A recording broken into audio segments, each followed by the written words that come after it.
அனைத்து தோழர்களுக்கும் வணக்கம். இது திருமாப்பட்டறையின் வெல்லும் ஜனநாயக மாநாட்டினை ஒட்டி இணையவழி கருத்தமர்வு 78. இன்று நம்முடன் கருத்து பகிர்வை பகிர வந்துள்ள தோழர் திரு ஆலூர் ஷா நவாஸ் அவர்கள், துணை பொதுச் செயலாளர் VCK மற்றும் சட்டமன்ற உறுப்பினர் நாகப்பட்டினம் அவர்களை பற்றிய சிறிய முன்னுரையை முகமது சித்திக் ஒருங்கிணைப்பாளர் அவர்கள் வழங்குவார். உங்களுடைய பெரிய ஃபேன் அண்ணா. அவரு எப்பயுமே என்கிட்ட வந்து எக்ஸ்பிளைன் பண்ணிட்டே இருப்பாரு. நீ எப்படிப்பட்ட பெண்ணா வரணும்னா அண்ணனை பார்த்து கத்துக்கோங்க, அவங்க வீடியோவை நிறைய பாருங்க, அப்பதான் உனக்கு நிறைய பேச்சு வரும், அண்ணனை பார்த்தே நீங்க கத்துக்கோங்க அப்படின்னு சொல்லுவாரு. சோ அதனாலதான் அண்ணன் பேச அழைக்கிறேன். அண்ணா வணக்கம். அன்பார்ந்த தோழர் வணக்கம்.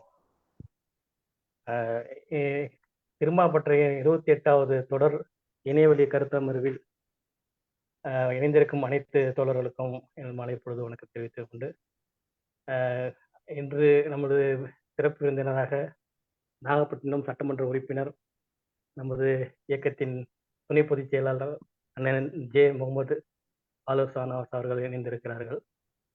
ஏன் இன்று எனக்கு ஒரு மற்றற்ற மகிழ்ச்சி, இன்று எனக்கு ஒரு ஸ்பெஷல் டே என்று சொல்லலாம் இத்தனை அமர்வுகளிலும். ஏனென்றால் நான் இந்த இயக்கத்திற்கு வருவதற்கு ஒரு முன்னுதாரணமாக அண்ணனே இருந்திருக்கிறார். காரணம் என்னவென்றால், ஒரு சாதாரண அண்ணன் தேர்தல் பரப்புரையின் போது இந்த தொகுதியில் அண்ணன் நாகப்பட்டினத்தில் இருக்கும்போது ஒரு 3 ஆண்டுகளுக்கு முன்பு சுமார் வரைய அந்த தேர்தல் பரப்புரைக்கு சமூக ஊடக மையத்தில் இணைந்து நானும் வினோத் மற்றும் துரை வைரமுத்தனுடன் இணைந்து செயல்பட்டு கொண்டிருந்தேன்.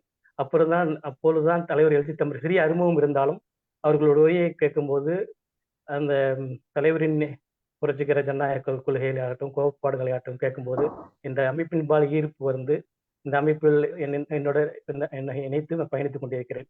இந்த ஜூம் மீட்டிங்கில் அண்ணன் சஜன் அண்ணாவும் சங்கத்தமிழ் அண்ணாவும் ஜூம் தொடர் இணையவழி கருத்தரங்குகள் அண்ணனுடைய ஒவ்வொரு பிறந்த நாளிலும் நிகழ்த்துவார்கள். அதை தொடர்ந்து நான் காண்பேன். இந்த வருடம் இல்லை, இருந்தாலும் அவர்கள் ஏனைய பணி சுமைகளால் நாம் இதை தொடர்வோம் அப்படிங்கிற ஒரு உந்துதலில் தோழர் மூகாவுடன் இணைந்து என்னுடைய பயணம் 100ஐ நோக்கி சென்று கொண்டிருக்கிறது. அண்ணன் இன்று இணைந்தது மிக மகிழ்ச்சி. ஒரு சிறப்புரிய தினம். நான் உள்ளபடியே நானும் அண்ணனுடைய உரையை அவளுடன் கேட்க அவளுடன் இருக்கிறேன். நன்றி, வணக்கம். எனக்கு வாய்ப்பளித்த அனைத்து தோழர்களும் நன்றி, வணக்கம். தமிழ்வாணன் அண்ணா பேசுங்க. தமிழ்வாணன் அண்ணா. தோழர்கள் அனைவருக்கும் வணக்கம். நம்மளுடைய சிறப்பு அழைப்பாளர் ஆலூர் ஷா நவாஸ் அவர்கள் நம்முடன் இணைந்திருக்கிறார். வெல்லும் ஜனநாயக மாநாடு குறித்தும் ஜனநாயகம் என்ற கோட்பாடு குறித்தும் இன்றைய அமர்வில் அவர் பேச இருக்கிறார்.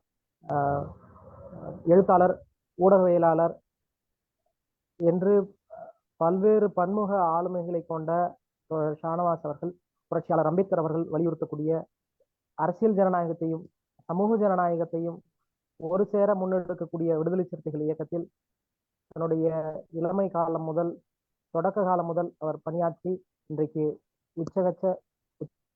உச்சபட்சமான பொறுப்புகளுக்கும் அவர் சென்றிருக்கிறார். அத்தகைய ஆளுமை நம்முடைய நிகழ்வில் பங்கேற்று தேசிய தலைவர் முன்னெடுத்திருக்கக்கூடிய இந்த வெல்லும் ஜனநாயகம் என்கிற இந்த மாநாட்டின் கருப்பொருளை மக்கள் மத்தியில் பரப்புவதற்கு வந்திருப்பது மகிழ்ச்சி.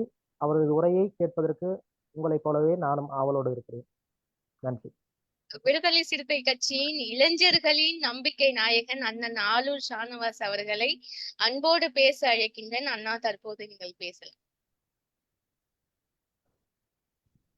திருமாப்பட்டறை ஒருங்கிணைத்து நடத்தி கொண்டிருக்கிற இந்த இணையவழி கருத்தமர்வின் 78வது நிகழ்வில் பங்கேற்று உங்களோடு கருத்துக்களை பகிர்ந்து கொள்ளக்கூடிய வாய்ப்பை வழங்கியமைக்காக நான் முதலில் என்னுடைய நெஞ்சார்ந்த நன்றியை தெரிவித்துக் கொள்கிறேன். இதை ஒருங்கிணைத்து வழிநடத்தி கொண்டிருக்கக்கூடிய அருமை தோழர் மூகா ரேணுகா அவர்கள், முகமது சித்திக் அவர்கள், இணை ஒருங்கிணைப்பு செய்து கொண்டிருக்கக்கூடிய தோழர் சுரேஷ் வளவன் அவர்கள், சி ராமகிருஷ்ணன் அவர்கள், தமிழ்வாணன் அவர்கள், பூமிநாதன் அவர்கள், திலீப் அவர்கள், சு நந்தா அவர்கள், கருப்பு நிலா அவர்கள், பார்த்திபன் அவர்கள், கடலூர் சிட்டு அவர்கள், நாகை வினோத் அவர்கள், பாவலன் அவர்கள், திருமுட்டம் வினோத் அவர்கள் உள்ளிட்ட தோழர்கள், குறிப்பாக இந்த நிகழ்வில் பங்கேற்றிருக்கிற அமீரகத்தில் நம்முடைய கட்சியினுடைய அடையாளமாக விளக்குகிற அருமை தோழர் முத்தமிழ் வளவன் உள்ளிட்ட இந்த நிகழ்வில் பங்கேற்றிருக்கக்கூடிய, இணைந்திருக்கக்கூடிய நம்முடைய தலைவரின் உயிரின் உயிரான விடுதலை சிறுத்தைகள் அனைவருக்கும் என்னுடைய அன்பான வணக்கத்தை தெரிவித்துக் கொள்கிறேன். இந்த இணையவழி கருத்தமர்வில் நான் பங்கேற்று பேச வேண்டும் என்று நான் 2 மாதங்களுக்கு முன்னால் அமீரகத்திற்கு சென்றிருந்த போதே தோழர் முத்தமிழ் அவர்களும் சித்திக் அவர்களும் என்னிடம் நேரடியாக கேட்டுக்கொண்டார்கள். அந்த வாரத்திலேயே ஒரு நாளை ஒதுக்கி தர வேண்டும் என்று கேட்டார்கள். அந்த வாரமும் நடக்கவில்லை. அதற்கு பிறகு பல வாரங்கள் கடந்து விட்டது. இடையில் என்னை தொலைபேசியில் தொடர்பு கொண்டு கேட்டபோதும் என்னால் இந்த நேரம் என்பது, நீங்கள் கேட்கிற நேரம் என்பது எப்போதும் பெரும்பாலும் தொலைக்காட்சி நேரலை நேரம். எல்லா தொலைக்காட்சிகளும் நம்மை பேசுவதற்காக அழைக்கிற நேரம். இப்போது சட்டமன்ற உறுப்பினர் பணி மற்றும் பல கட்சி பரப்புரை பணிகளுக்காக பல்வேறு ஊர்களுக்கு பயணிக்க வேண்டிய நிலையில் இருப்பதனால் தொலைக்காட்சி நிகழ்ச்சிகளில் கூட இப்போது அதிகமாக பங்கேற்க இயலாத நிலை. எனவே இந்த நேரம் இதில் வந்து பேசக்கூடிய சூழல் அமையாத காரணத்தினால் தள்ளி போய் கொண்டிருந்தது. தள்ளி போனது கூட ஒரு வகையில் இன்றைக்கு வாய்ப்பாக போய்விட்டது. வெல்லும் ஜனநாயகம் மாநாடு குறித்து பேசக்கூடிய வாய்ப்பாக இன்றைக்கு இது அமைந்திருக்கிறது. இது 2 மாதத்திற்கு முன்னால் நான் பேசியிருந்தால் வெல்லும் ஜனநாயகம் மாநாடு குறித்து பேசியிருக்க முடியாது. வேறு ஏதாவது பொருளில் தான் பேசியிருப்போம். ஆனால் இன்றைக்கு தலைவர் அறிவித்திருக்கிற மாநாடு குறித்து பேசுவதற்கான ஒரு சூழலும் நிலையும் இன்றைக்கு ஏற்பட்டிருக்கிறது. இந்த நிகழ்ச்சியை நான் அறிவேன். இதை பற்றி தலைவர் அவர்களே மிகவும் வியந்து என்னிடம் பேசிக் கொண்டிருந்தார்கள். குறிப்பாக நம்முடைய தோழர் மு.க. ரேணுகா அவர்களை பற்றியும் சித்திக் அவர்களை பற்றியும் அவர் வியந்து சொல்லிக் கொண்டிருந்தார். கட்சி பணி ஆற்றுவதற்கு இங்குதான் இருக்க வேண்டும் என்றில்லை, எங்கிருந்தாலும் ஆற்ற முடியும் என்பதற்கு சித்திக் உதாரணமாக இருக்கிறார்.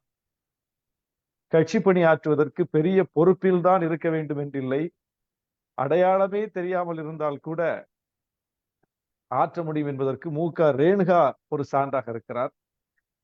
அதுபோல இவர்களோடு பங்காற்றி கொண்டிருக்கக்கூடிய இணை ஒருங்கிணைப்பில் இருக்கக்கூடிய தோழர்கள், அவர்களுக்கெல்லாம் பெரிய அடையாளங்கள் இல்லை, பெரிய பெரிய பொறுப்புகளில் இல்லை.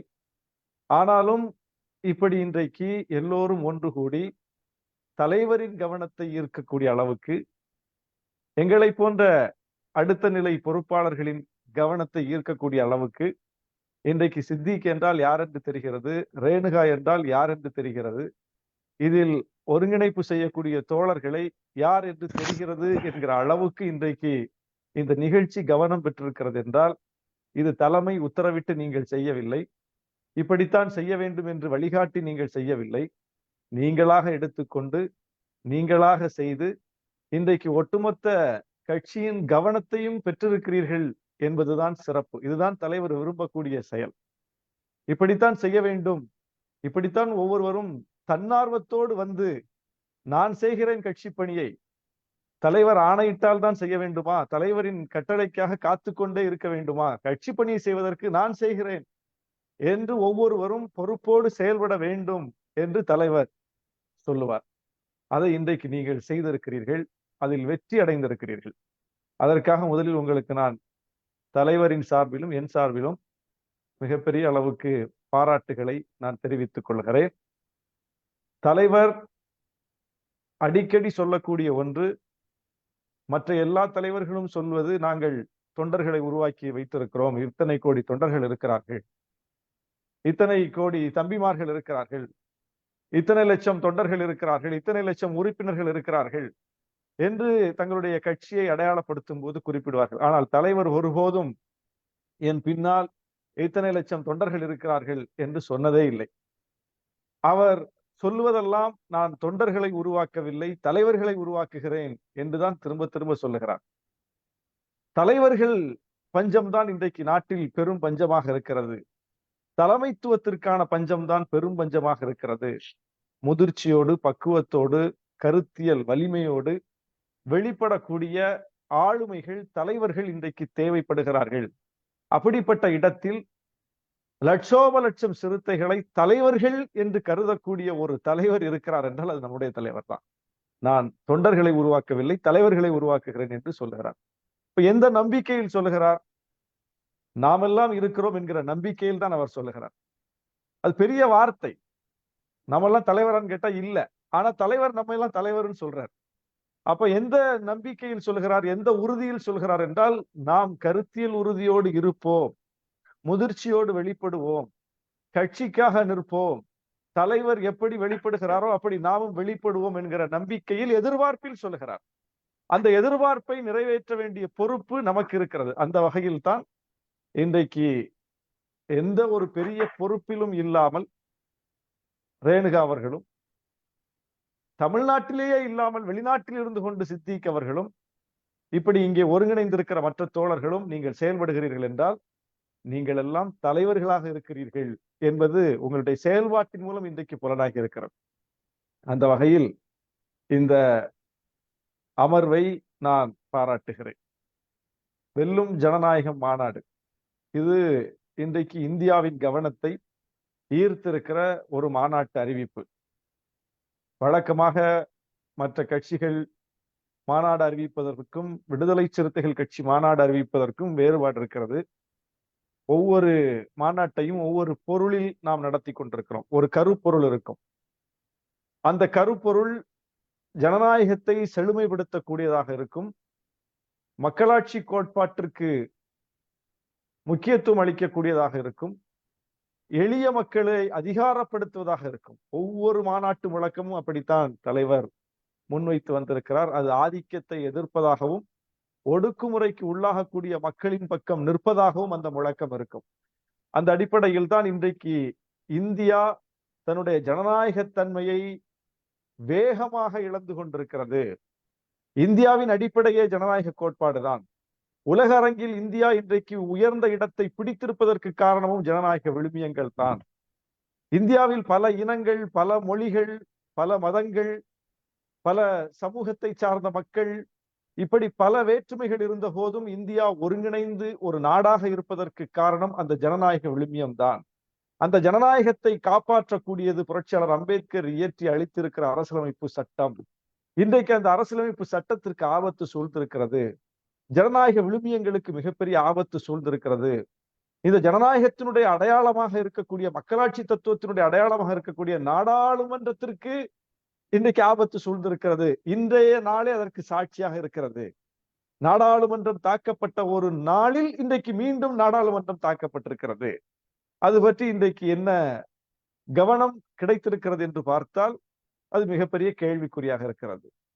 ஒரு நாடாளுமன்றத்திற்குள் இளைஞர்கள் புகுந்து தாக்குதல் நடத்துகிறார்கள். அந்த அளவுக்கு நிலைமை போய்விட்டது. ஆனால் இதுவரைக்கும் அதை பற்றி பிரதமர் கண்டிக்கவில்லை, உள்துறை அமைச்சர் கண்டிக்கவில்லை, பாதுகாப்புத்துறை அமைச்சர் கண்டிக்கவில்லை, அவை காவலர்கள் யாரும் அவர்களை தடுக்கவில்லை. யாரும் எளிதில் நுழைந்து விட முடியாத ஒரு இடத்தில் கையில் புகை குப்பிகளை எடுத்துக்கொண்டு எளிதில் உள்ளே போய் மேலிருந்து கீழே குதித்து ஒரு கலவரத்தை நாடாளுமன்ற அவைக்கு உள்ளே நாடாளுமன்றம் தாக்கப்பட்ட நாளில் செய்ய முடிகிறது என்றால் எவ்வளவு பெரிய பாதுகாப்பு குறைபாடு!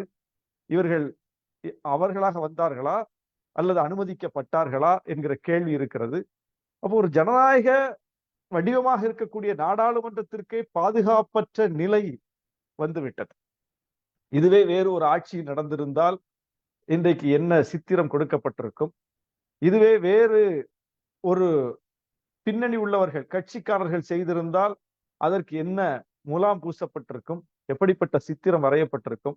இதுவே கைது செய்யப்பட்டவர்கள் இன்றைக்கு இஸ்லாமியர்களாக இருந்திருந்தால் இந்த கருத்துருவாக்கம் இன்றைக்கு வேறு எப்படி இருந்திருக்கும்? இதுவே ஒரு எதிர்க்கட்சி ஆட்சி செய்யக்கூடிய மாநிலத்தினுடைய சட்டமன்றத்தில் நடந்திருந்தால் இன்றைக்கு ஊடகங்கள் இதை எப்படி விவாதித்திருப்பார்கள் என்று பல கோணங்களில் நாம் பேச வேண்டியிருக்கிறது, பார்க்க வேண்டியிருக்கிறது. ஒரு சம்பவம் தான்.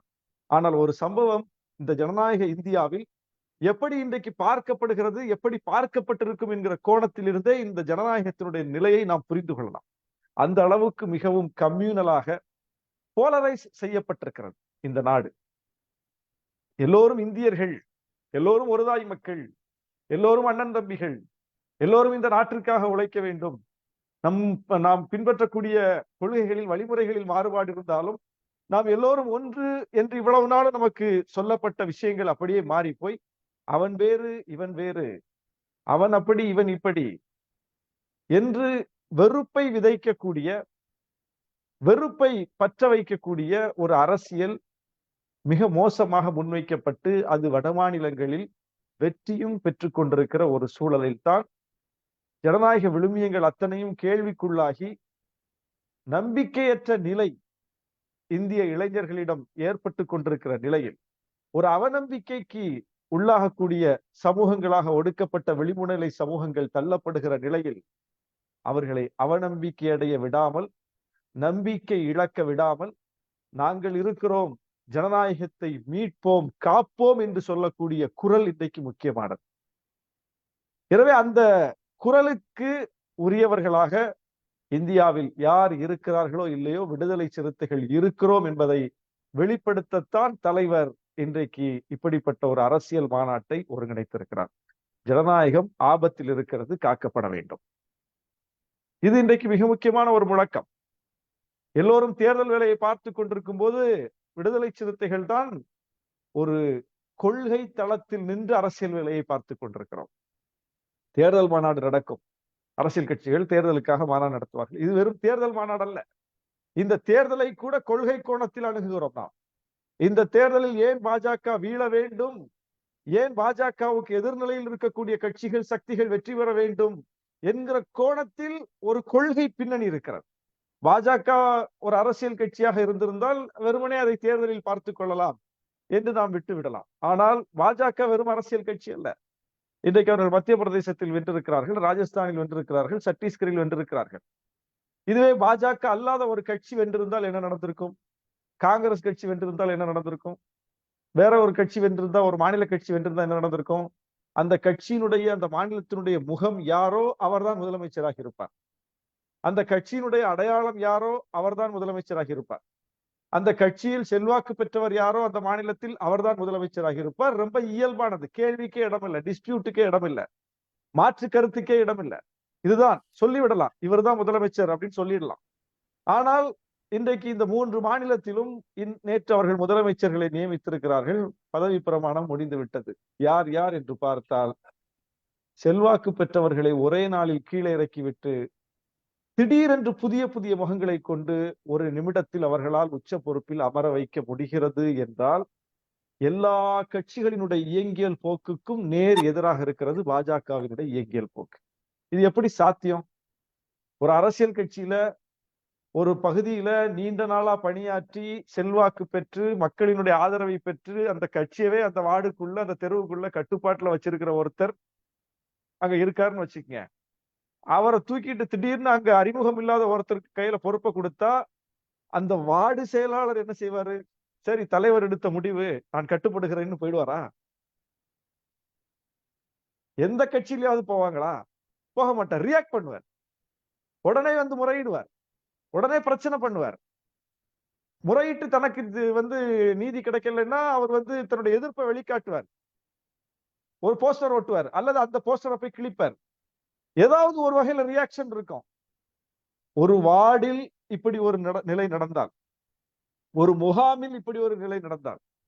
ஆனால் இன்னைக்கு பாருங்க, முதலமைச்சரையே தூக்கி சவுகாட போடுறாங்க கீழே, மத்தவங்களை தூக்கி கீழே போட்டுட்டு, வசுந்தராவை தூக்கி கீழே போட்டு, யாருன்னே தெரியாத ஒரு 3 பேரை கொண்டு வந்து முதலமைச்சர் ஆக்கி வைக்கிறாங்க. எந்த முணுமுணுப்பும் இல்ல, சலசலப்பும் இல்ல, போஸ்டரை கிழிக்கல, பேனரை கிழிக்கல, சாணி அடிக்கல, கட்சி தலைமைக்கு எதிராக அறிக்கை வரல, அல்லது கோச்சிட்டு போய் நான் அந்த கட்சியில சேர போறேன்னு பாதி பேரை பிரிச்சுட்டு போய் சேர்க்கறதுக்கு ஆளை காணும், ஒண்ணுமே காணும். இது எப்படி? அப்ப பாஜக என்பது ஒரு அரசியல் கட்சியா? அரசியல் கட்சினா இதெல்லாம் நடந்திருக்கணும் கட்டாயமா. ஏன்னா அதுதான் அரசியல் கட்சியுடைய இயங்கியல் போக்கு. ஆனால் அரசியல் கட்சியாக இருந்தும் இதெல்லாம் ஏன் நடக்கல அங்க மட்டும்? சரி, இந்த ராஜஸ்தான், மத்திய பிரதேசம், சத்தீஸ்கர் தானா? இல்லை, மோடி முன்னிறுத்தப்பட்ட போதே இதான் நிலை. 2013 இறுதியில் திடீரென்று ஒரு மாநிலத்தின் முகமாக இருந்த மோடி நாட்டின் முகமாக முன்னிறுத்தப்படுகிறார். அதுவரைக்கும் யார் நாட்டின் முகம்? பாஜகவின் நாட்டின் முகம் யாரு? அத்வானி. அத்வானி தான் பிரதமர் வேட்பாளர் அத்வானி தான் பாஜகவின் தலைவர், அத்வானி தான் எல்லாமே. பாஜகவை 2 எம்பிக்களில் இருந்து இந்த நிலைக்கு உயர்த்தியவர் அத்வானி தான். அத்வானிக்கு இல்லாத செல்வாக்கா பாஜக? அப்படிப்பட்ட அத்வானிய ஒரே நாள்ல தூக்கி ஓரம் வச்சுட்டு மோடிங்கிற ஒரு மாநிலத்தின் முகத்தை கொண்டு வந்து நாட்டின் முகமாக முன்னிறுத்துகிறார்கள். அத்வானி கட்சியை பிரிச்சுட்டு போனாரா? அத்வானி ஆதரவாளர்கள் வந்து மோடிக்கு வந்து உருவ பொம்மை எரிச்சாங்களா? மோடி போஸ்டரை கிழிச்சாங்களா? அத்வானிக்கு ஆதரவாக ஒரு கிளையாவது கலைச்சாங்களா? ஏதாவது முணுமுணுப்பு உண்டா? அங்கங்கே அத்வானியே முணுமுணுத்தார் சொல்ல போனா. ஆனாலும் கட்சிக்குள் எந்த ரியாக்ஷனும் இல்லை. யார் அத்வானி? சாதாரண ஒருத்தர் கிடையாது. அவர்தான் பிஜேபி. பிஜேபி தான் அவர்தான் பிஜேபி. அந்த அளவுக்கு பிஜேபியில் செல்வாக்கு மிக்க, ரத யாத்திரை நடத்தி இந்தியா முழுவதும் பிஜேபியை கொண்டு சேர்த்த, பிஜேபிக்காரர்கள் ஒவ்வொருவருடைய உதிரத்திலும் கலந்த, உணர்விலும் கலந்த ஒரு மாபெரும் தலைவர் பிஜேபியில அத்வானி. அப்படிப்பட்டவர் முணுமுணுத்தாரு. ஆனா அந்த முணுமுணுப்பு எடுபடல. மோடியை முன்னிறுத்தினார்கள், மோடியை கொண்டு வந்தார்கள், மீண்டும் மோடியை முன்னிறுத்துகிறார்கள், மீண்டும் மோடியை கொண்டு வந்தார்கள், மீண்டும் மோடியை இப்போது முன்னிறுத்துகிறார்கள். இப்படி போயிட்டு இருக்கு. இது எப்படி சாத்தியம்? வேறொரு அரசியல் கட்சியில இது சாத்தியமா? அப்ப அரசியல் கட்சி என்றால் இது சாத்தியம் இல்ல. அப்ப பிஜேபி ஒரு அரசியல் கட்சி இல்ல. பிஜேபி அப்ப எந்த கட்சி? பிஜேபியை பிஜேபி நடத்துகிறது என்று புரிந்து கொள்ளாமல் பிஜேபியை RSS நடத்துகிறது என்று புரிந்து கொண்டால் இதுக்கு விடை கிடைக்கும். RSS ஒரு அமைப்பல்ல, வெறும் அரசியல் கட்சியை வழிநடத்தக்கூடிய ஒரு இயக்கம் அல்ல. அதற்கு பின்னால் ஒரு சித்தாந்தம் இருக்கிறது. அந்த சித்தாந்தத்தை உள்வாங்கிக் கொண்டு 100 ஆண்டுகளாக செயலாற்றக்கூடிய முழு நேர பணியாளர்கள் இருக்கிறார்கள். ஒரு இராணுவம் போல அவர்கள் மேலிருந்து கீழ் வரை ஒரு ஒழுங்கோடு இருந்து இந்த வேலைகளை செய்கிறார்கள். அதற்கு தம்மை ஒப்பு கொடுத்து செயலாற்றுகிறார்கள். எல்லா தளத்திலும் அவர்கள் ஊடுருவி இருக்கிறார்கள். திட்டமிட்டு இப்படிப்பட்ட உற்பத்தியும் உருவாக்கமும் வளர்ப்பும் வார்ப்பும் அந்த இயக்கத்தில் இருக்கிறது. எனவே அந்த இயக்கம் எடுக்கிற முடிவு எதுவாக இருந்தாலும் அதை மேலிருந்து கீழ் வரை கடைபிடிப்பார்கள் அப்படின்னு நமக்கு கண்ணுக்கு முன்னாடி தெரிஞ்சிச்சு. இன்னைக்கு நேத்தா இல்ல, 100 வருஷமா இந்த காட்சியை இந்தியாவில நம்ம பார்த்துக்கிட்டு இருக்கோம். அதனுடைய வெற்றியை, அதனுடைய பலனை பிஜேபி அடைந்து கொண்டிருப்பதையும் பார்க்கிறோம். முன்னுக்கு பின் முரணாக பேசுவார்கள். ஆனா அவங்கள்ட்ட கேள்வி இருக்காது. அவங்கள நோக்கி யாரும் கொஸ்டின் பண்ண மாட்டாங்க. இலவசங்கள் கூடாதுன்னு சொன்னியப்பா, இப்ப போய் இலவசம் அறிவிச்சிட்டு இருக்கிய, யாரும் கேட்க மாட்டாங்க. இது வேற கட்சியா இருந்தா அவங்கள பிரிச்சு மேஞ்சிருப்பாங்க இன்னைக்கு எல்லாம். ஆனா பிஜேபி வெக்கமே இல்லாம அதை செய்யும். அதையே வந்து பிஜேபியின் சாதனைன்னு சொல்லிட்டு போயிருவாங்க. இடஒதுக்கீட காலம் பூரா எதிர்ப்பாங்க, கரிச்சு கொட்டுவாங்க. அவங்களே வந்து இடஒதுக்கீடு என்கிற வரம்புக்குள்ள வந்து இடஒதுக்கீட கொடுப்பாங்க. யாரும் அதை பத்தி கேட்க மாட்டாங்க. எல்லாரும் ஏத்துட்டு போவாங்க. என்னென்ன செய்கிறது பிஜேபி? அவர்கள் என்னென்ன செய்யக்கூடாதுன்னு சொல்லுவாங்களோ அதையே அவங்களே செய்வாங்க. ஆனால் அவர்களை எக்ஸ்போஸ் பண்றதுக்கு, கேள்வி கேட்பதற்கு, அம்பலப்படுத்துவதற்கு யாரும் இல்லாத நிலை. இன்றைக்கு நாடாளுமன்ற தாக்குதலை எடுத்துக்கொள்ளுங்கள். இன்னைக்கு ஊடகங்கள் இதை எடுத்துக்கொண்ட விதத்தை பாருங்க. இந்நேரம் வந்து ராகுல் பிரதமராக இருந்து, அவைக்கு ராகுல் வராமல், மோடி எதிர்க்கட்சி தலைவராக இருந்து, அவைக்குள் அவர் இருந்து, காங்கிரஸ் ஆட்சி இன்றைக்கு இருந்து, நாடாளுமன்றத்துக்குள் இப்படி 2 பேர் 3 பேர் புகுந்து மேல இருந்து கீழே குதிச்சு மோடிக்கு முன்னாடி போய் புகையை விட்டுருந்தா இன்னைக்கு என்ன நடந்திருக்கும்? இன்றைக்கு உலகம் முழுவதும் இதுதான் பேசுபொருளாக இருந்திருக்கும். ஆனா இன்னைக்கு என்ன நடந்திருக்கு? அங்க உட்கார்ந்து நாடாளுமன்றத்துக்கு முன்னாடி பத்திரிகையாளர்கள் வந்து சண்டை போட்டுக்கிறாங்க. அந்த புகைக்குப்பிய வந்து யார் முதல்ல எடுத்து காட்டுறது அப்படின்னு சிரிச்சு சிரிச்சு சண்டை போட்டுக்கிறாங்க. நடந்திருக்கிறது நாடாளுமன்றத்தின் மீது ஒரு அவமரியாதை, ஒரு தாக்குதல். ஆனா அது எவ்வளவு கேலி பொருளாக ஆகி இருக்கிறது பாருங்க. அது ஒரு சீரியஸ்னஸே இல்ல. பிஜேபி யாரும் கேள்வி கேட்கறது காணும். மோடி ஏன் இது பத்தி வாய் திறக்கலன்னு யாரும் கேட்க காணும். ஏன் வந்து அமித்ஷா இதை பத்தி வாய் திறக்கலன்னு யாரும் கேட்க காணும். இதுவே வந்து இங்க ராஜ்பவனுக்கு வாசலுக்கு வெளியே, காம்பவுண்டுக்கு வெளியே ரோட்ல போற ஒருத்தன் ஒரு பெட்ரோல் குண்டை வீசுறான். அங்க இருந்த போலீஸ் போய் உடனே அவனை வந்து முடக்கி அவனை வந்து கையங்களவுமாக பிடித்து சிறைப்படுத்துது. சட்டம் ஒழுங்கு அந்த ஸ்பாட்லயே நிலைநாட்டப்பட்டது. தமிழ்நாட்டுல சட்டம் ஒழுங்கு அந்த ஸ்பாட்லயே, சம்பவம் நடக்கிற அந்த ஸ்பாட்லயே போலீஸ் போய் அவனை கட்டுப்படுத்துது, அவனை கைக்குள்ள கொண்டு வருது. அப்ப அவன் அடுத்த கட்டத்துக்கு முன்னேறி செல்ல விடாமல் அந்த ஸ்பாட்லயே அவன் சம்பவத்தை செய்வான் யாருக்கு தெரியாது. திடீர்னு தான் செய்யறான். திடீர்னு ஒருத்தன் ரோட்ல வர்றான், திடீர்னு கையில இருந்து எடுத்து வீசுறான். அப்ப எதிர்பாராத விஷயமாக ஒன்று நடக்கும் போது அவனை யாரும் அதுக்கு முன்னாடி சோதனை பண்ணல, அவன்கிட்ட ஐடி கார்டு வாங்கல, அவன் அங்க வருவான்னு யாருக்கு தெரியாது. இப்படி எந்த ஒரு முன் நடவடிக்கையும் இல்லாத நிலையில் கூட திடீர்னு ரோட்ல போற ஒருத்தர் ரியாக்ட் பண்ணும்போது கூட ஒரு போலீஸ் போய் அவனை தடுக்குது. சட்டம் ஒழுங்கு அந்த ஸ்பாட்லயே நிலைநாட்டப்பட்டது. ஆனால் அதையே இவங்க எப்படி சித்தரிச்சாங்க? தமிழ்நாட்டுல சட்டம் ஒழுங்கு கெட்டுட்டு ஆளுநர் உயிருக்கே பாதுகாப்பு இல்ல, ஆளுநர் மாளிகைக்கே பாதுகாப்பு இல்ல, இதோ பெட்ரோல் குண்டை வீசிட்டாங்க அப்படின்னு சொல்லி மிகப்பெரிய சித்தரிப்பு செஞ்சாங்க. முதலமைச்சர் பதில் சொல்லணும்னாங்க, முதலமைச்சர் பதவி விலகணும்னாங்க, அண்ணாமலை குதிச்சாரு, இதெல்லாம் பார்த்தோம். ஆனா இன்னைக்கு நாடாளுமன்றத்துக்குள்ள ஒருத்தர் எளிதில போக முடியாது. அவர் ஐடி கார்டு கொடுக்கணும், அவரை முழுக்க ஸ்கேன் பண்ணுவாங்க, ஸ்கேன் பண்ணி அவர்கிட்ட ஏதாவது பொருள் இருந்தா கைப்பற்றுவாங்க, அவர் மேல ஏதாவது சந்தேகம் இருந்தா அவரை தனியா கூட்டு போயிடுவாங்க விசாரணைக்கு. இவ்வளவு பல கட்ட பாதுகாப்பு நடவடிக்கைகளுக்கு பிறகு அவருடைய அடையாளத்தை எல்லாம் முழுமையாக தெரிந்து கொண்டு ஒரு நாடாளுமன்ற உறுப்பினருடைய பரிந்துரையையும் பெற்றுத்தான் உள்ள அனுப்புவாங்க பாஸ் கொடுத்து என்கிற ஒரு நடைமுறை இருந்த நிலையில் போய் 2 பேர் நாடாளுமன்றத்துக்குள்ள இப்படி தாக்குதல்ல ஈடுபடுறாங்கன்னா உண்மையிலே சட்டம் ஒழுங்கு எங்க கெட்டிருக்கு? உண்மையிலே பாதுகாப்பு இன்னைக்கு எங்க கேலி பொருளா இருக்கு? தமிழ்நாட்டிலயா, டெல்லியிலயா, சென்னையிலயா, டெல்லியிலயா? ஆனா இன்னைக்கு ஊடகங்கள் யாராவது அதை சீரியஸா எடுத்தாங்களா? யாராவது அதை பத்தி இன்னைக்கு மோடியை கொஸ்டின் பண்ணி பேசினாங்களா? ராஜினாமா பண்ணணும்னு சொல்றாங்களா? இல்லையே. அப்ப எப்படி கட்டமைக்கப்பட்டிருக்கிறது? இதற்கு பின்னால் என்ன? இதற்கு பின்னால் என்ன கொஸ்டின் விழுந்திருக்குதுன்னா ஜனநாயகத்திற்கு கொஸ்டின் விழுந்திருக்கு. ஒரு இன்னைக்கு நடந்த சம்பவத்தை வச்சே நீங்க பேசலாம், ரொம்ப எல்லாம் ஆய்வுக்கெல்லாம் போக வேண்டியது இல்ல. இன்றைக்கு நடந்த ஒரு நிகழ்வு இந்திய ஜனநாயகம் எப்படி இருக்கிறது? இதெல்லாம் யார் கேட்கணும்? ஜனநாயகத்தின் தூண்களாக இருக்கக்கூடிய பத்திரிகை இன்றைக்கு கேட்டிருக்கணும்ல, ஊடகம் கேட்டிருக்கணும்ல, நீதிமன்றம் இன்னைக்கு சுமூட்டவா இதை எடுத்திருக்கணும்ல. இந்தியாவுடைய நாடாளுமன்றத்துக்கே பாதுகாப்பு இல்லைன்னா அப்புறம் உச்ச நீதிமன்றத்துக்கு எப்படி பாதுகாப்பு இருக்கும்? அப்புறம் எங்களுக்கு எம்பிக்களுக்கு, எதிர்க்கட்சி தலைவருக்கு பாதுகாப்பு இல்லைன்னா நீதிபதிகளுக்கு எப்படி பாதுகாப்பு இருக்கும் அப்படின்னு இன்னைக்கு நீதிமன்றம் இதை சுமூட்டவா இதுல தலையிட்டு இருக்கணும்ல. யாராவது கேட்டாங்களா? மீடியா பேசுதா? நீதிமன்றம் இதை பத்தி இன்னைக்கு கண்டுக்குச்சா?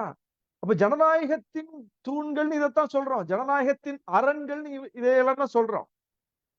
ஜனநாயகத்தின் அரண்கள், விசாரணை அமைப்புகள் எங்கேயாவது இன்னைக்கு ஆளுநர் மாளிகைக்கு முன்னாடி வெளியே ரோட்ல ஒரு பெட்ரோல் குண்டை வீசினவனை விசாரிக்கிறதுக்கு என்னையே வருது, தேசிய புலனாய்வு முகமை, பாதுகாப்பு முகமை வருது.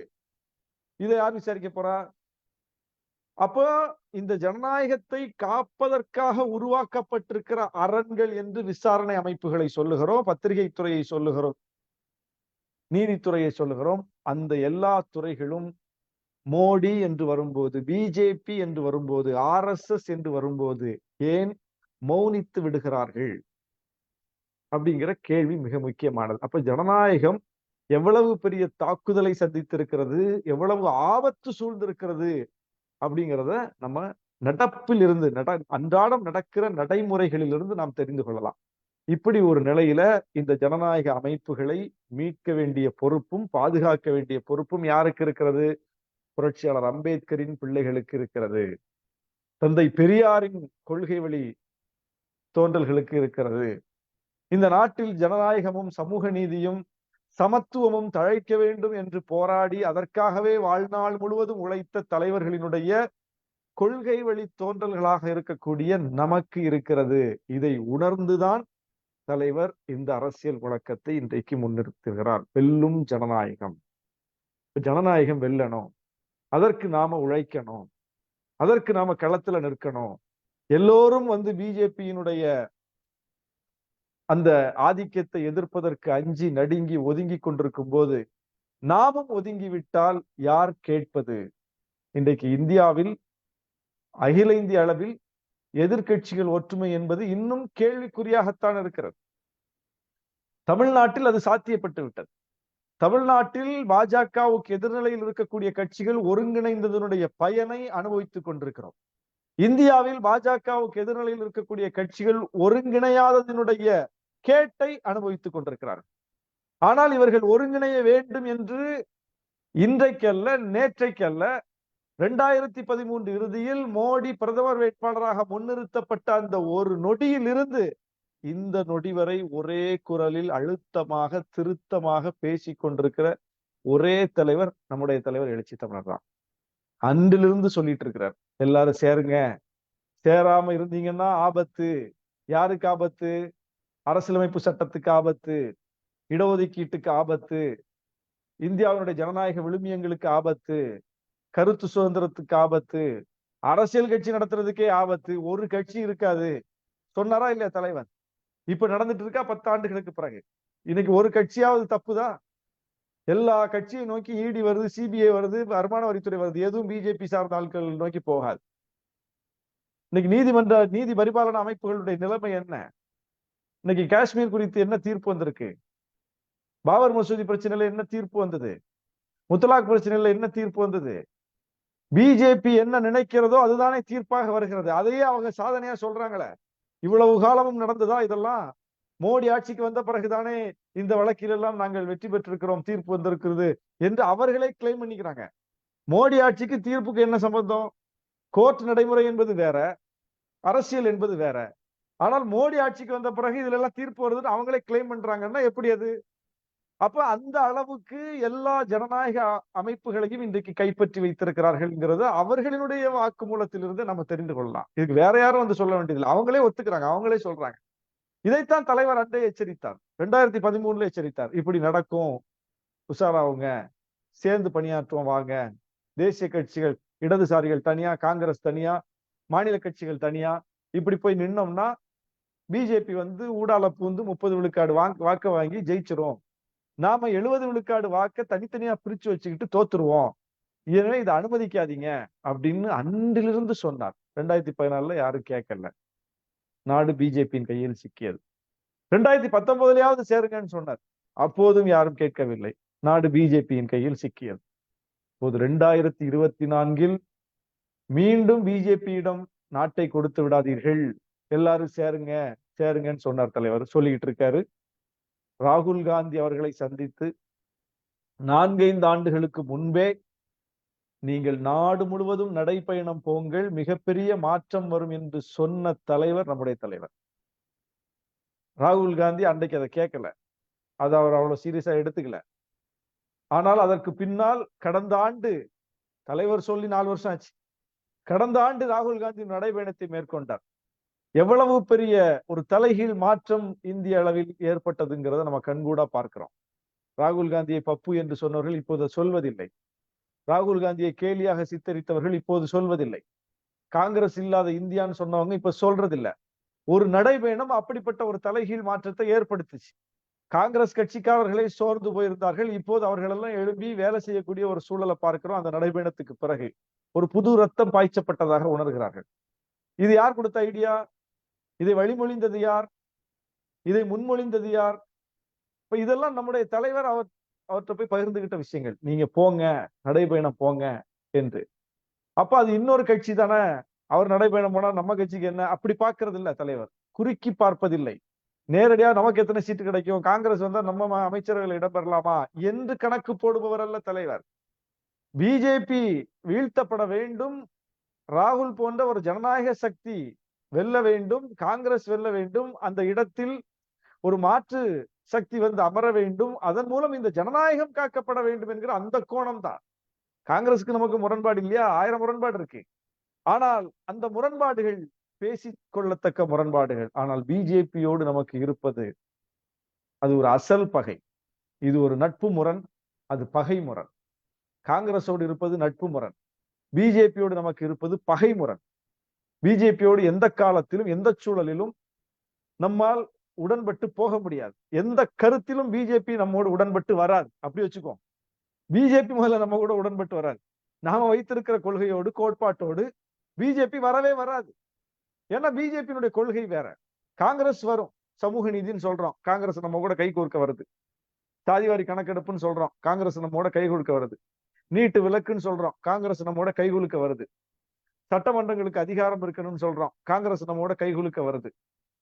ஒரு காலத்துல இதெல்லாம் காங்கிரஸ் ஏற்காம இருந்தா கூட இன்றைக்கு நடந்திருக்கக்கூடிய மாற்றங்களின் அடிப்படையில் ராகுல் காந்தியினுடைய அந்த முதிர்ச்சியான தன்மை, அந்த இயக்கத்தை வழிநடத்தக்கூடிய கார்கே அவர்களுடைய அந்த முதிர்ச்சியான தன்மை, இதெல்லாம் இன்னைக்கு வந்து ஒரு செழுமைப்படுத்தப்பட்ட காங்கிரஸை வந்து நமக்கு காட்டுது கண்ணுக்கு முன்னாடி.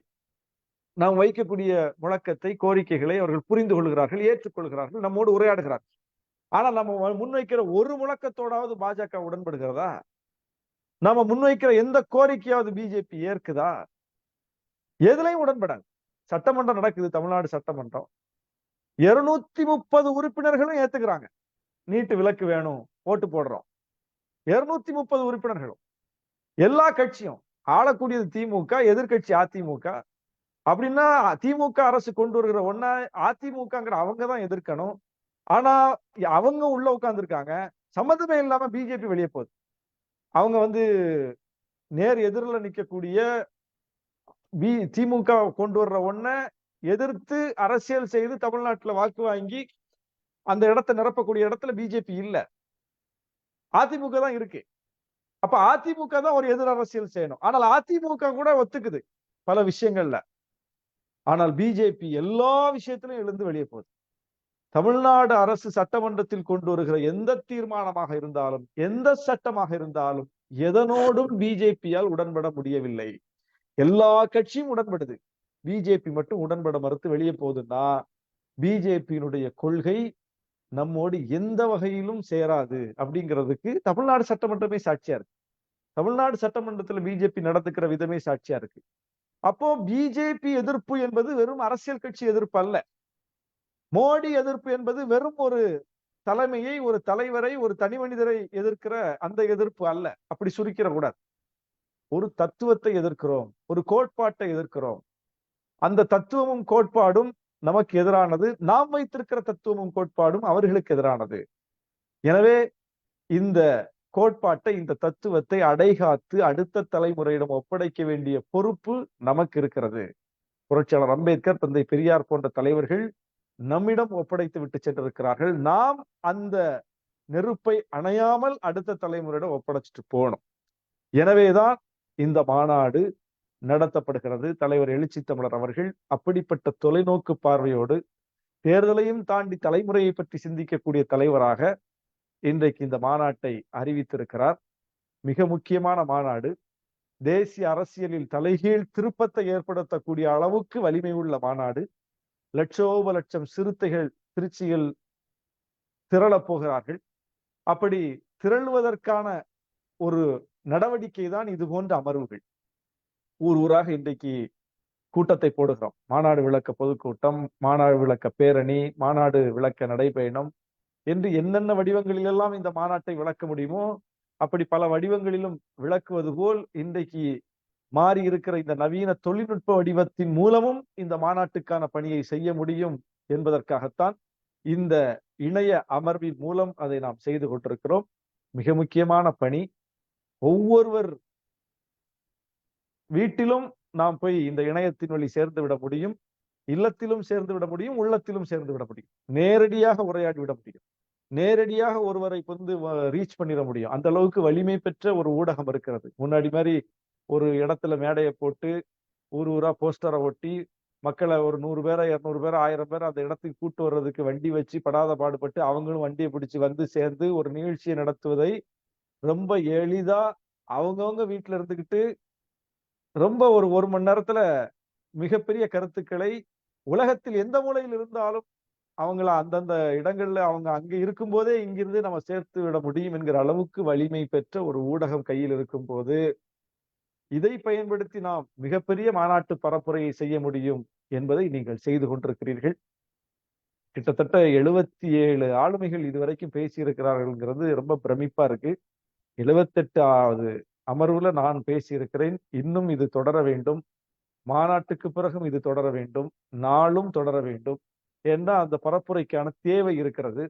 அதனால்தான் இன்னைக்கு இவ்வளவு பெரிய பொருட்செலவுல நம்ம கட்சியே தெரியும் உங்களுக்கு, எளிய மக்களின் கட்சி. 10 ரூபான்னா கூட அது பெரிய காசு நமக்கு.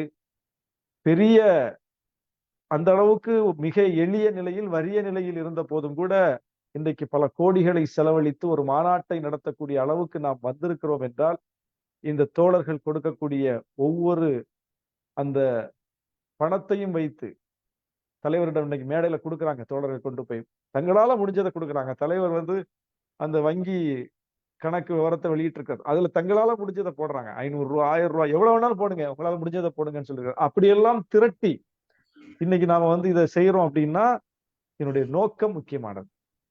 அப்ப நாம் செலவு செய்கிற பொருள் முக்கியமானதல்ல, நாம் போடுகிற அந்த பிரம்மாண்டம், காட்டப் போகிற பிரம்மாண்டம் முக்கியமானதல்ல. அதை விடவும் இதெல்லாம் எதுக்கு செய்யறோம்னா நம்முடைய நோக்கத்துக்காக செய்யறோம், நம்முடைய கொள்கைக்காக செய்யறோம், நாம் அடைய வேண்டிய இலக்குக்காக செய்யறோம்.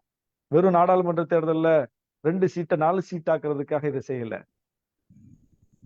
அப்படி செய்யல. சட்டமன்ற தேர்தல்ல 6 சீட்டை 12 சீட்டை ஆக்குறதுக்காக செய்யல. அப்படி குறுக்கி விடக்கூடாது. தலைவர் எப்போதுமே அப்படி கணக்கு போட்டு அரசியல் காயை நகர்த்தியவர் கிடையாது.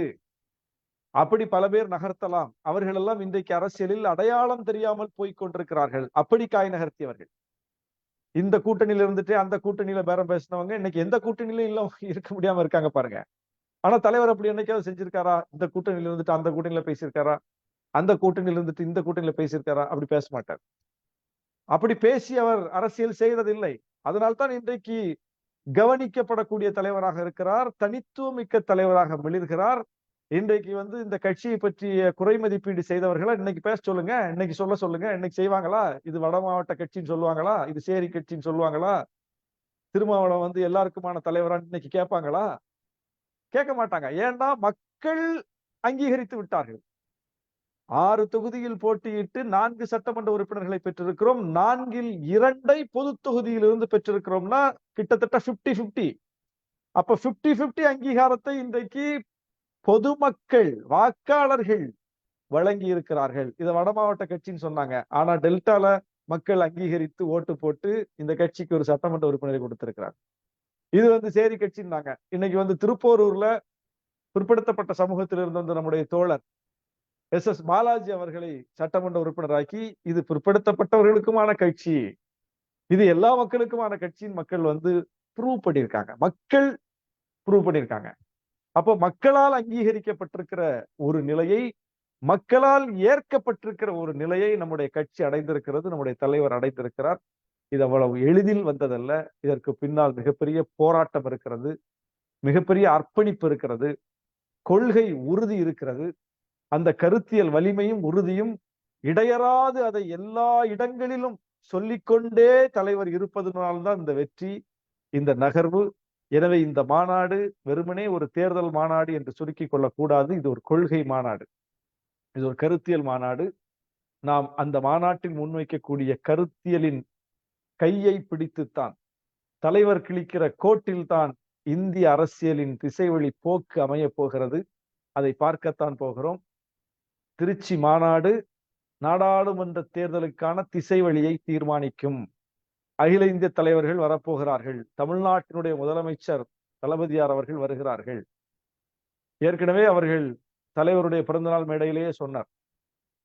வழக்கமா தலைவர்களுடைய பிறந்தநாள் மேடையில் பங்கேற்கக்கூடிய பிற கட்சி தலைவர்கள், பெரிய கட்சி தலைவர்கள் என்ன சொல்லுவாங்க? இவருடைய அன்புக்கு நான் கட்டுப்பட்டவன், இவருடைய பாசத்துக்கு நான் கட்டுப்பட்டவன், இவருடைய நேசத்துக்கு நான் கட்டுப்பட்டவன் அப்படின்னு சொல்லுவாங்க. இது எல்லோரும் சொல்றதுதான். அன்புக்கு கட்டுப்பட்டவன், பாசத்துக்கு கட்டுப்பட்டவன், நேசத்துக்கு கட்டுப்பட்டவன். முதலமைச்சர் அவர்களும் நம்முடைய தலைவரை பார்த்து நான் திருமாவளவன் அவர்களுடைய அன்புக்கு கட்டுப்பட்டவன் அப்படின்னு நிறுத்தி இருக்கலாம். ஒரு தலைவரை பார்த்து இன்னொரு தலைவர் இவருடைய பேச்சுக்கு நான் கட்டுப்பட்டவன் சொல்லவே மாட்டாங்க, சொன்னதும் கிடையாது.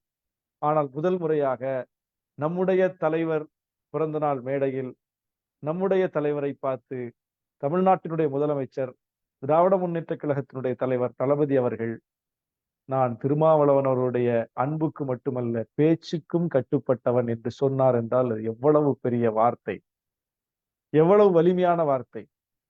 அதுபோல நீட்டு விலக்கு மசோதாவுக்கான கையெழுத்து இயக்கத்திற்கு கையெழுத்து வாங்குவதற்காக மாண்புமிகு அமைச்சர், இளைஞரணி செயலாளர், திமுகவுடைய இளைஞரணி செயலாளர் உதயநிதி ஸ்டாலின் அவர்கள் நம்முடைய அம்பேத்கர் திடலுக்கு வந்திருந்தார்.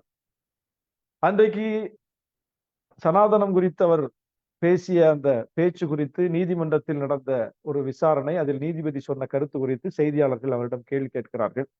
இன்னைக்கு நீதிபதி இப்படி சொல்லியிருக்காரு, இதை பத்தி ஒரு கருத்து என்ன அப்படின்னு. அவர் உடனே சொன்னார், புரட்சியாளர் அம்பேத்கர் பேசாததா, தந்தை பெரியார் பேசாததா, எழுச்சி தமிழர் அண்ணன் திருமாவளவன் பேசாததா அப்படின்னு கேட்டார். இப்ப புரட்சியாளர் அம்பேத்கர், தந்தை பெரியார், அதற்கு அடுத்து யாரு? நம்முடைய தலைவரைத்தான் யார் சொல்றா? விடுதலை சிறுத்தைகள் சொல்லவில்லை. சொல்வது யார்? தமிழ்நாட்டை ஆளக்கூடிய கட்சியினுடைய இளம் முகம். அவர் சொல்றாரு, அம்பேத்கர், பெரியார், எழுச்சி தமிழர் என்று இந்த வரிசையை அவர் சொல்லுகிறார். அந்த அளவுக்கு ஒரு நம்பிக்கையை நம்முடைய தலைவர் பெற்றிருக்கிறார் என்றால் அதனால்தான் இந்த இடத்தை நாம் அடைந்திருக்கிறோம். எனவே அப்படிப்பட்ட கருத்தியல் வலிமை உள்ள தலைவர் ஒருங்கிணைக்கிற, அவரின் தலைமையில் நடக்கிற இந்த வெல்லும் ஜனநாயக மாநாடு, அது மாநாடு மிகப்பெரிய அளவுக்கு வெல்ல போகிறது. அந்த மாநாடு கிழிக்கிற திசைவெளியின் அடிப்படையில், அந்த மாநாடு காட்டுகிற கோட்டின் அடிப்படையில் இந்தியாவினுடைய எதிர்கால அரசியல் நிர்ணயிக்கப்படும் என்கிற நம்பிக்கையோடு அனைவரும் மாநாட்டிற்காக உழைப்போம், தோழர்களை திரட்டுவோம். தலைவர் ஒரு அறிவிப்பை கொடுத்தாலே லட்சம் பேர் வந்து திரளக்கூடிய அளவுக்கு நம்முடைய கட்சியினுடைய கட்டமைப்பு வலிமை பெற்றது. அப்படிப்பட்ட நிலையில் தலைவர் இந்த அளவுக்கு திட்டமிட்டு மாநாட்டை ஒருங்கிணைத்துக் கொண்டிருக்கிறார் என்றால் அந்த திருச்சி தாங்குமா என்கிற ஒரு கேள்விதான் வந்திருக்கிறது.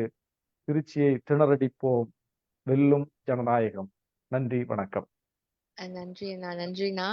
வரலாற்று சிறப்பு வாய்ந்ததுன்னா இங்க நாங்க எதிர்பார்த்தோம். ரொம்ப நாள் கழிச்சு இன்று அண்ணனோட சேர்ந்து நானும் மகிழ்ச்சியாக இருக்கிறேன். Because you are my inspiration அண்ணா. இந்த சின்ன வயசுலயே வந்து ஒரு சட்டமன்றத்துல போயிட்டு நாங்களும் வந்து டெமோக்ரஸி பக்கம் நிப்போம் அப்படின்ற ஒரு சைட்ல நீங்க நிக்கிறதே எனக்கு வந்து பெரிய விஷயம் அண்ணா. அதனால யூ ஆர் மை இன்ஸ்பிரேஷன் எப்பயுமே. எனக்கு அது ரொம்ப பெருமையா இருக்கு. நீங்க இன்னைக்கு வந்து என்கிட்ட என்னோட அமர்வுல பேசுறது, தலைவரோட பேரை வச்சது காரணமே வந்து அடுத்த கட்ட தலைவர்கள் நீங்க சொன்னது போலவே பெரியார், நம்ம காரல் மார்க்ஸ் ஆகட்டும், அம்பேத்கர் ஆகட்டும், பெரியார் ஆகட்டும், அதற்கு அடுத்தது நமது எழுச்சி தமிழர் மட்டுமே.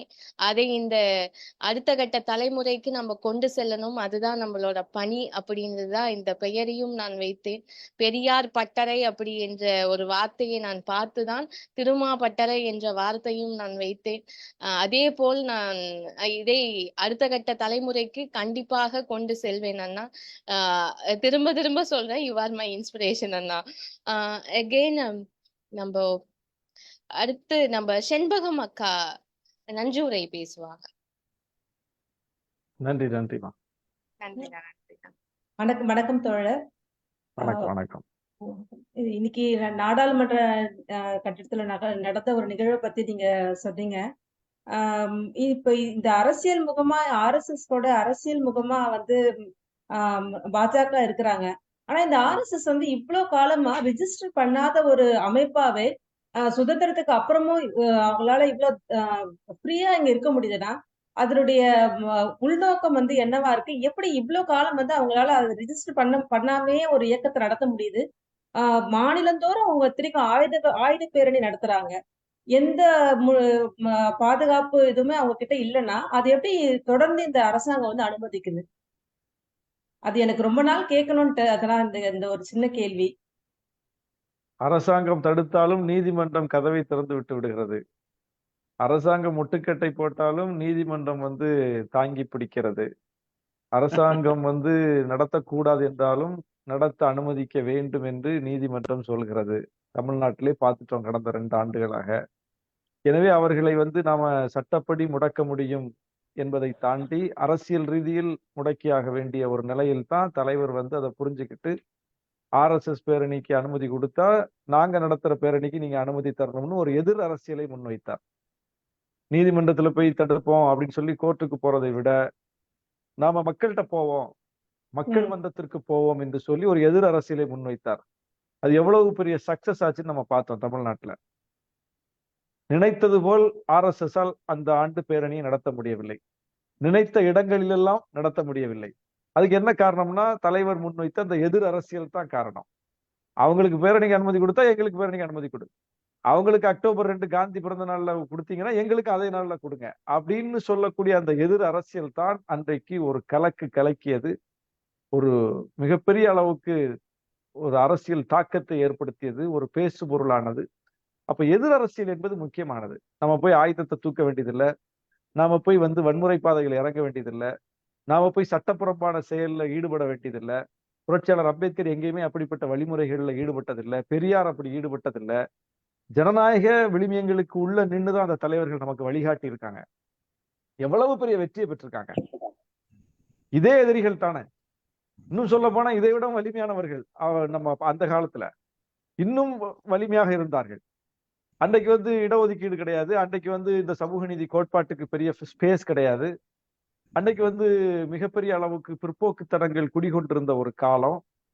அந்த காலத்திலேயே அந்த தலைவர்கள் அவ்வளவு பெரிய சண்டையை நடத்தி அவ்வளவு தூரம் இந்த ஜனநாயக விழுமியங்கள்ல நின்று போராடி வெற்றி பெற்று தந்திருக்காங்க என்னும் போது, அதே வடிவத்துல நின்று நாமும் போராடி வெற்றி பெற முடியும், இவர்களை வீழ்த்த முடியும்னா எதிர் அரசியல் நடவடிக்கையை ஷார்ப்பா வைக்கணும். இப்போ தமிழ்நாட்டில் அதை நாம் செய்கிறோம். குறிப்பாக விடுதலை சிறுத்தைகள் செய்கிறோம். தமிழ்நாட்டினுடைய திராவிட இயக்க அரசியல் அதை செய்கிறது.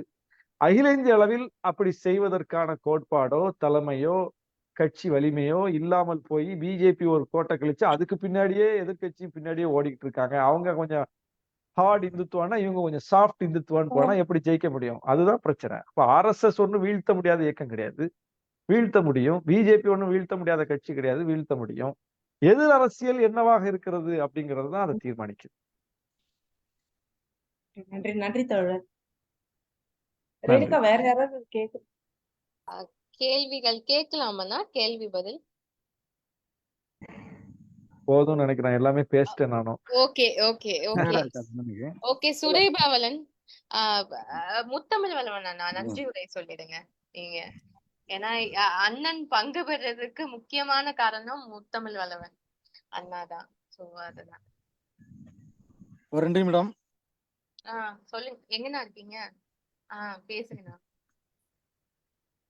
அனைவருக்கும் வணக்கம்.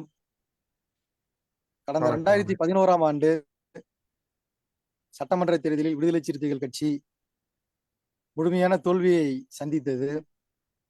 அந்த காலகட்டத்தில் நமது கட்சியின் பொதுச் செயலாளராக இருந்த ஒருவர் தனக்கு தொகுதி கிடைக்கவில்லை என்கிற நிலையில் இயக்கத்தை விட்டு வெளியேறினார். மேலும் சில தோழர்கள் இயக்கத்தை விட்டு வெளியேறினார்கள். பலரும் வெற்றி பெறக்கூடிய குதிரைக்கு தான் பந்தயம் கட்டுவார்கள். ஆனால் இந்த இயக்கம் சரிவை சந்தித்திருந்த ஒரு தொய்வை அடைந்திருந்த அந்த நிலையில் இந்த இயக்கத்தில் இணைந்து கொள்கை சார்ந்து தலைவர்களுடைய கரத்தை பற்றி இணைந்த அண்ணன் ஆலூர் ஷா நவாஸ் அவர்கள் ஒரு இளைஞராக அன்றைக்கு இந்த இயக்கத்தில் இணைந்தார்.